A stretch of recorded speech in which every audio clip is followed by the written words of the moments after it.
What's good, guys? My name is Oleg Nikitin and you're watching No Limits on channel, and today we're having a look at this really interesting lens from TTartisan 50mm f1.4 tilt lens. What's going on with my voice? Tilt lens, let's review that.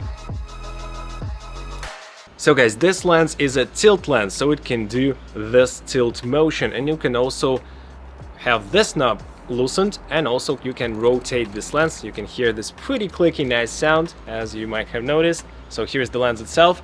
It weighs under 500 grams, so it's pretty weighty, but the build quality is awesome. It's made out of metal completely. It has 12 bladed aperture, so the bokeh is super smooth, and you can use this lens as a regular 50mm f1.4 lens, and I'm showing you the examples right now, but you can also use the tilt mechanism to make a super dreamy look, or to make a miniaturized kind of scene, like I show you right here on the bridge. As you can see, the cars, the buses, they appear to be super small because this lens kind of imitates the macro lens with the blurry foreground and blurry background and a tiny little line in focus right in the middle.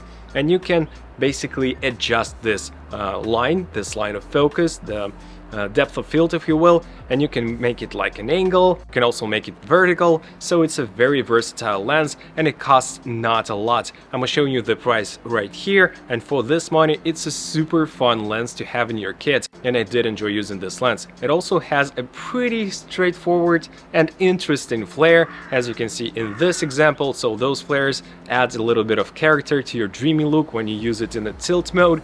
And also this lens suffers from chromatic aberrations a little bit wide open, so I do suggest stopping down to about f2.8 to eliminate chromatic aberrations and to make it a bit more sharp.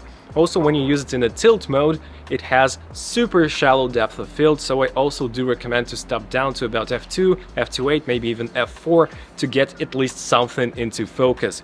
But all in all, TTartisan did a great job with this lens. I did enjoy using it, and I think I'm use it on some projects when I need this tilt look. And also this lens is made for full frame cameras, but I've been using it a lot with Sony FX30, and it turns it into a 75mm pretty fast lens as well, and I think it's okay to use on a crop sensor body as well. But on full frame you get super shallow depth of field, and I think that the best scenario for using this lens is obviously on the full frame body.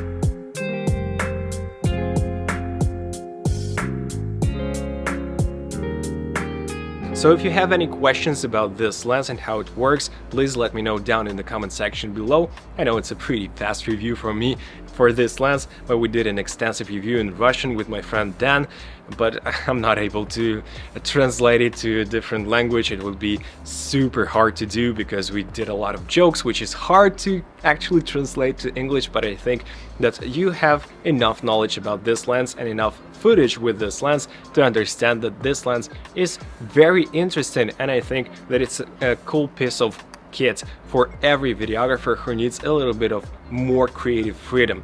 Thank you so much for watching, and I will see you guys in the next video. Take care, bye.